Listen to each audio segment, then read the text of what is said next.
माननीय पाटील साहेब, जाधव सर, कुमोदजी, आमचे सुधीरजी पाटील आज आपल्या गाव फेरीच्या निमित्ताने फिरत असताना प्रत्येक उंबरठ्यावर उभा असलेल्या वडीलधारी मंडळींचा आशीर्वाद घेतला, मायमाऊलींचा आशीर्वाद घेतला, युवकांचे शुभेच्छा घेतले आणि ज्या उंबरठ्यावर कुणी दिसलं नाही त्या उंबरठ्याचा देखील आशीर्वाद घेतला, तिथं देखील नतमस्तक झालो आणि आज ही गाव फेरी करत आज आपल्या मुख्य ठिकाणी आपण आलोय।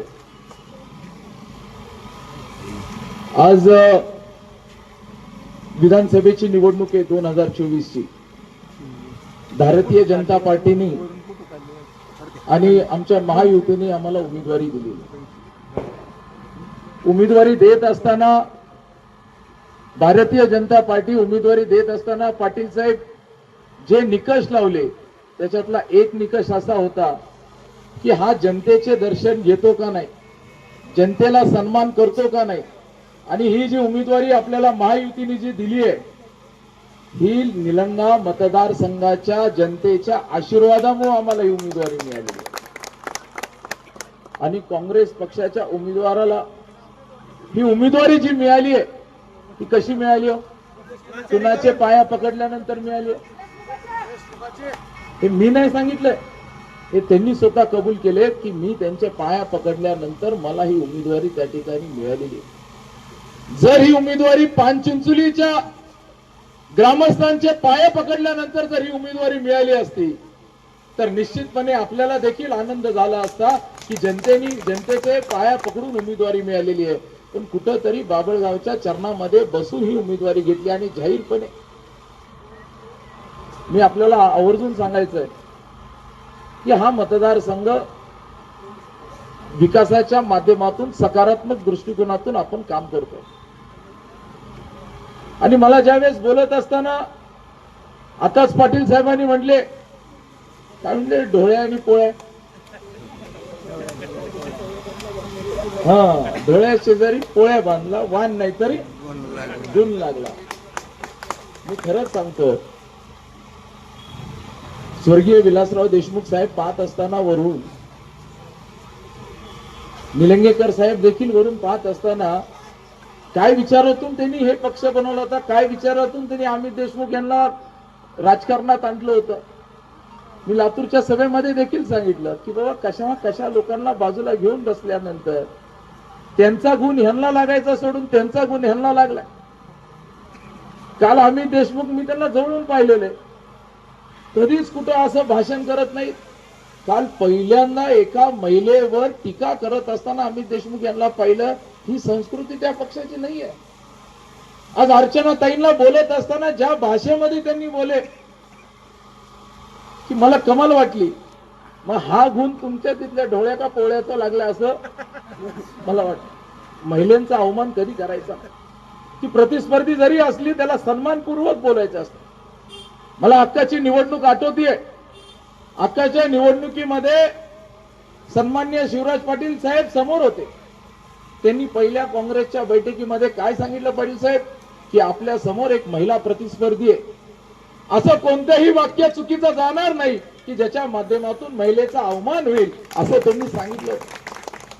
आज एकीकडे अर्चनाताई उभा टाकल्यानंतर ज्यावेळेस तिथले उमेदवार ज्या पद्धतीने अवमान करण्यात त्यांच्यासाठी जे भाषा वापरतात, हा गुण डवळ्या पवळ्याचाच लागलाय असं समजून शकतो। खर तर मला मी म्हणजे कुणी काय केलं ह्याच्यावर मला बोलण्यापेक्षा माझ्यापेक्षा सगळे गुण हे आपल्या सर्वांना प्राप्त आहेत। आपण वारकरी संप्रदाय मानणारे मंडळी आहे। वारकरी संप्रदायामध्ये ज्या गोष्टीचं पालन होतंय त्या गोष्टीचं पालन करणाऱ्या माणसांना मतदान करा एवढी मी विनंती करतो आपल्याला।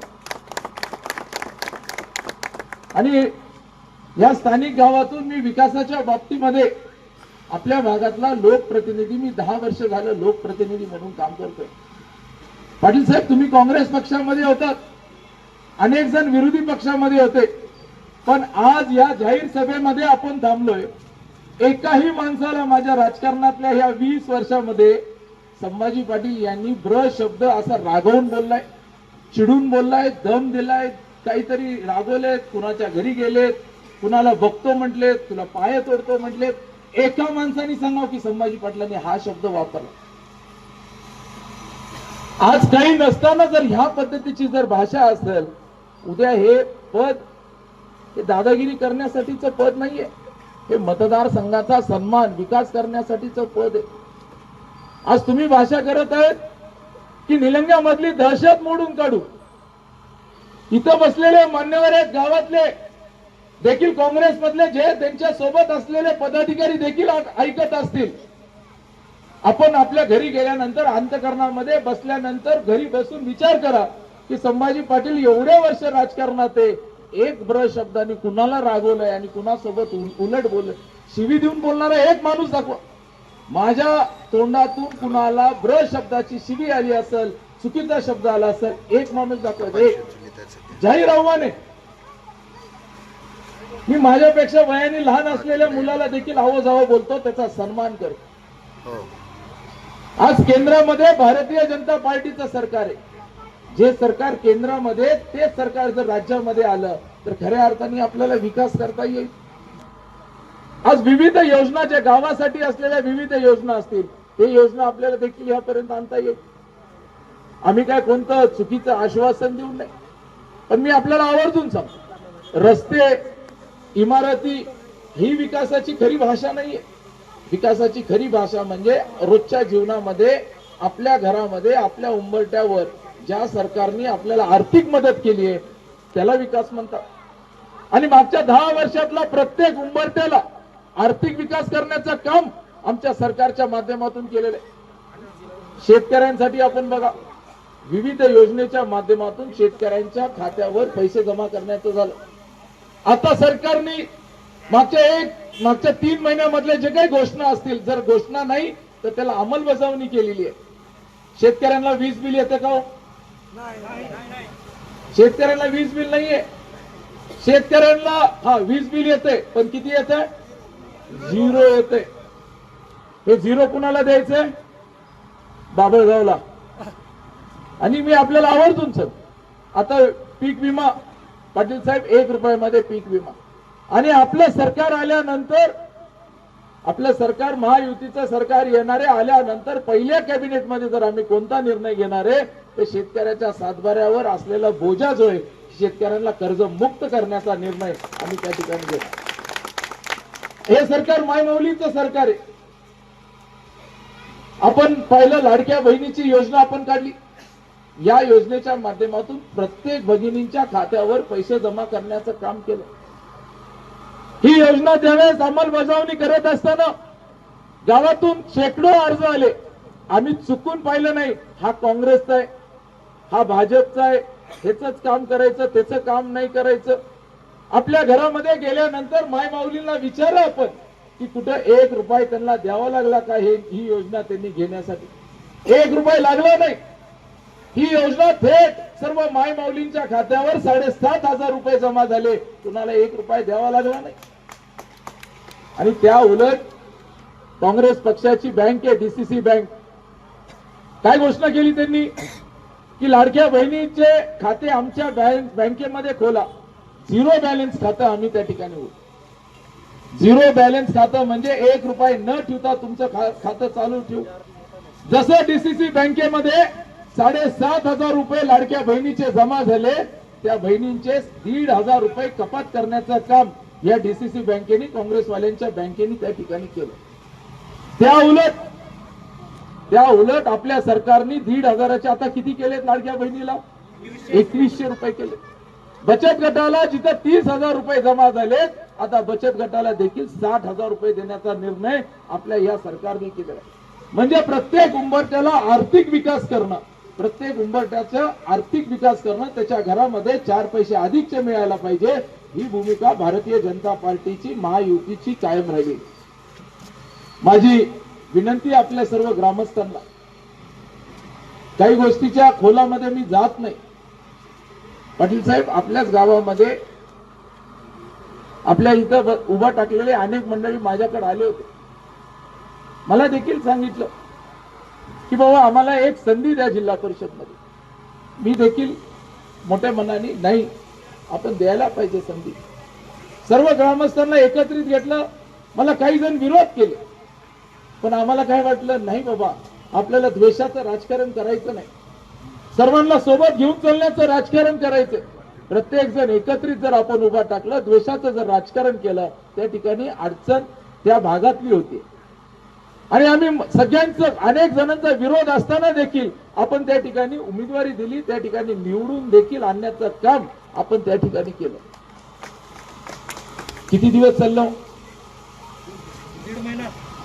जास्त दिवस नाही, 2-4 महिन्यामध्ये परत देशमुखांसोबत, बाबळगावकरांसोबत त्या ठिकाणी मी आपल्याला आवर्जून सांगतो. अजून त्यांनी अजून आपल्या गावाच्या माणसांनी बाबळगावच्या माणसाला ओळखलं नाहीये, अजून ओळखलं नाहीये. त्यांना कुणीतरी एक माणूस पाहिजे 20 तारखेपर्यंत संभाजी पाटलाच्या अंगावर घालायला. एक माणूस पाहिजे संभाजी पाटलाच्या अंगावर घालायला. त्यांच्यामध्ये हिंमत नाहीये, दम नाहीये. आणि यांनी बाबळगावच्या माणसांनी काय बोलावं विकासाच्या बाबतीमध्ये.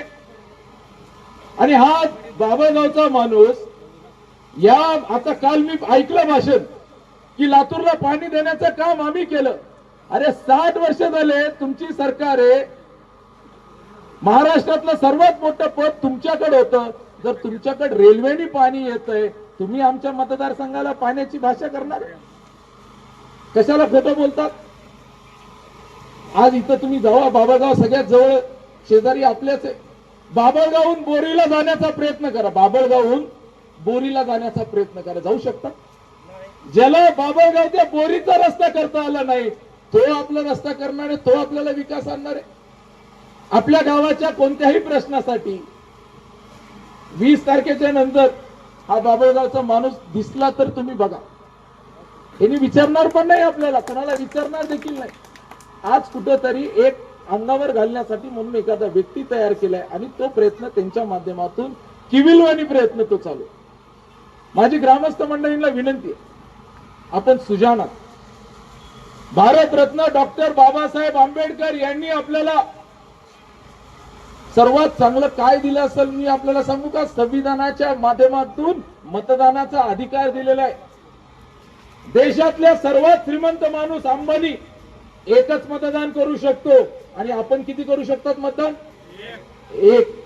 जर देशातला सर्वात श्रीमंत माणूस आणि आपण एक असेल, एकाच बाकेवर बसत असेल, तर ते काम कोणी केलं हो? भारतरत्न डॉक्टर बाबासाहेब आंबेडकर. मग हे मतदान असंच द्यायचंय का? हे जे समानतेचा आपल्याला एक अधिकार दिलाय, असंच मतदान करायचंय का? माझ्या गावचा आहे, फक्त माझ्या गावचा आहे म्हणून मतदान करायचंय? हो, जर खरंच या गावचा जर तो व्यक्ती राहिला असता, पाटील साहेब तुम्ही मतदान केलं असतं तरी मला काही वाटलं नसतं, पण तो या गावचा आहे का बाबळगावचा आहे? बाबळगावचा आहे. त्यांच्या आशीर्वादावर आहे. तुमच्या आशीर्वादावर निवडणुकीच्या मैदानात नाहीये, तर त्यांच्या आशीर्वादावर निवडणुकीच्या मैदानामध्ये. जर तुमच्या गावातले वडीलधारी मंडळी, तुमच्या गावातले ज्येष्ठ मंडळी जर निवडणुकीच्या तुमच्या उमेदवाराच्या पहिल्या दिवशी जर तुमचं गाव सोडून, तुम्हाला सोडून जर भारतीय जनता पार्टीमध्ये येत असतील, तो काय मतदारसंघाचा विश्वास कमवणार आहे हे लक्षात घ्या. ज्या दिवशी उमेदवारी घोषित झाली त्या दिवशी पूर्ण गावातले सगळे ज्येष्ठ मंडळी, प्रमुख मंडळी, तरुण मंडळी यांनी तुमची साथ सोडली, हे आपण लक्षात घ्या. आपलं स्वतःचं आत्मपरीक्षण, आत्मचिंतन आपण करायला पाहिजे. आणि माझी विनंती आहे, हे बघा मी आमदार आहे, मला 20 वर्ष जवळपास झाले आमदार म्हणून काम करतो पाटील साहेब. 5 वर्ष मंत्री देखील होतो मी. असं जर तुमच्यामध्ये जर फिरायला लागलो ना, कुणाच्या लक्षात देखील येणार नाही की हा आमदार आहे का हा मंत्री राहिलेला माणूस आहे. 20 वर्षापासून आपण मला जवळून पाहतात. माझ्यामध्ये कधीच बदल झालेला नाही, माझ्या कपड्यांमध्ये बदल झाला नाही, माझ्या राहणीमानामध्ये बदल झाला नाही, माझ्या भाषेत मध्ये देखील बदल झालेला नाहीये.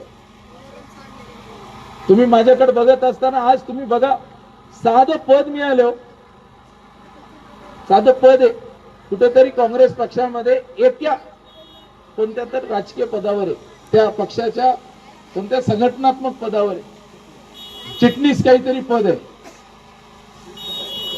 राहणीमान बघितली आहे माझ्यापेक्षा तुम्ही अहो माणसाची नजर जमिनीवर राहायला पाहिजे. जमिनीवर चलत असताना जमिनीकडे बघून आपण चालायला पाहिजे, हवेत बघून चालू नाही. आणि आता हवेत बघत बघत अजून पुन्हा त्याला काळी पट्टी मारली. ह्याचा अर्थ काय? तुम्ही फार मोठे नेते झालेत का? तुम्ही लोकांना या जमिनीला, या मातीला विसरायचं कारण नाही. मी सर्व ग्रामस्थ मंडळींना एवढीच शेवटी विनंती करणार आहे. मी शेवटी आपल्या सर्वांना एकच विनंती करणार आहे. आणि पाटील साहेब, काल निलंग्याच्या सभेमध्ये बोलत असताना अमित देशमुखने काय सांगितलं की क्रिकेटची टीम आहे. काय म्हटलं त्यांनी? आमची क्रिकेटची टीम आहे. कुणाला एकाला काय ओपनिंग बॅट्समॅन म्हटलं, एकाला रनर बॅट्समॅन म्हटलं. हा, कॅप्टन कोण आहे? अशोक पाटील कॅप्टन म्हटले. रनिंग बॅट्समॅन कुणाला केले? अरविंद भातांब्रेला केले. ओपनिंग बॅट्समॅन कुणाला केले? आबाईला केले. आणि स्वतः काय झाले? हा, वॉटर बॅग. त्यांच्या पाणी. आम्ही देशमुखांना माहित नाही ही क्रिकेटची मॅच नाहीये. मला क्रिकेट येत नाही, मला कुस्ती येते. आणि ती पण कुस्ती येते, ते पण मी मॅटवर कुस्ती खेळणारा नाहीये. जरा माझं रेकॉर्ड काढून बघा म्हणा. माझं रेकॉर्ड काढून बघा. काळ्या मातीमध्ये कुस्ती खेळणारा हा संभाजी पाटील आहे. निलंग्याच्या मातीमध्ये कुस्ती खेळणारा हा माणूस आहे. पाटील साहेब, विचार करू नका. लातूरचा पेढा आहे, ते बाबळगावचा पेढा आहे, ही निलंग्याची माती आहे. आम्ही जर नाव पण संभाजी आहे, ताकदीने आम्ही सोबत उभा टाकू. जे दोन्ही हात जोडतात, जे नम्रतेने हे करतात, हे चांगल्या माणसांसाठी असतात. चुकीच्या माणसांसाठी त्याच पद्धतीने आम्ही देखील काम करतो, हे देखील लक्षात घेणं गरजेचं आहे. सर्व पूर्ण ताकदीने आम्ही आपल्या गावासोबत सकारात्मक पद्धतीने विकासाच्या भूमिकेत प्रत्येक माणसाला सोबत घेऊन चालण्याची भूमिका आपली असणार आहे. शेवटी आपल्या सर्वांना एकच म्हणणं आहे, आपल्या सर्वांना एकच म्हणणं आहे की आपल्या घरामध्ये लेक असते, मुलगी असते. मलाही मुलगी आहे. माझ्या मुलीचं लग्न करत असताना, आपण आपल्या मुलीचं लग्न करत असताना काय निकष लावतो? मुलगा कसा राहायला पाहिजे, त्याच्या गाडी बंगल्या घोड्याकडे बघून मुलगी देतो का आपण? मुलगा व्यसनी पाहिजे का निर्व्यसनी पाहिजे? पण मतदान करत असताना एवढाच विचार करा, ही माझी कळकळीची विनंती आहे. बरोबर टायमावर त्यांनी वाजवली. आणि हे मला आपल्या गावापेक्षा दुसरं कुणाला सांगायची गरज नाही. आणि इथं तर एका सोबत दोन मिळणार आहेत. त्याच्यामुळं मी खोलात जात नाही. सगळ्यांना एवढीच नम्रतेने विनंती आहे, आपण विकासाची भाषा करू. आणि जे जे निवेदन प्राप्त झाले, पाटील साहेब, मी आवर्जून सांगतो, आपल्या गावातून जे निवेदन प्राप्त झालेत ना, माझं राजकारण एवढ्यावर संपलं असं नाहीये. जेवढे निवेदन प्राप्त झालेले, या सर्व निवेदन मंदिराच्या असतील, समाज मंदिराच्या असतील, आपल्या भागातील गायरांचे असतील, त्यानंतर आपल्याला वडर समाजाचे जे कबाल्यांचा विषय असेल, मी आई भवानीला, आई जगदंबेला साक्षीला ठेवून सांगतो, मी असं म्हणणार नाही लगेच उद्या करल. मी आपल्या ग्रामस्थांना म्हणतो, मला 1 वर्षाचा कालावधी द्या. या 1 वर्षामध्ये सर्व गोष्टी आपण दिलेलं निवेदन, पान चिंचोलीतून आलेलं निवेदन, आपल्याकडनं आलेला शब्द, एकही शब्द मी खाली पडू देणार नाही. विकासाच्या माध्यमातून आपल्या गावाला पुढे घेऊन जाण्याचा प्रामाणिकपणे प्रयत्न करेल, हे देखील मी आपल्या सर्वांना सांगतो. आणि सर्वांना आग्रहाची विनंती आहे की येणाऱ्या 20 तारखेला कमळाच्या समोरचं बटन दाबून वडीलधारी मंडळी, माय माऊली, तरुण मित्रांना, मी ह्या मतदारसंघामध्ये काम करत असताना जर प्रामाणिकपणे काम केलं नसेल, मी कुणाला जर उलट बोललो असेल, कुणाला त्रास दिला असेल, तर मला मतदान करू नका. जर मी प्रामाणिकपणे काम केलं असेल, तुम्हा सर्वांचा सन्मान केला असेल, या मतदारसंघामध्ये वडीलधारी मंडळी प्रत्येकाला घेऊन चाललो असेल, बिनधास्तपणे आपण कमळाच्या समोरचं बटन दाबून आम्हाला आशीर्वाद द्यावा ही विनंती करून मी माझे 2 शब्द थांबवतो. जय हिंद, जय महाराष्ट्र.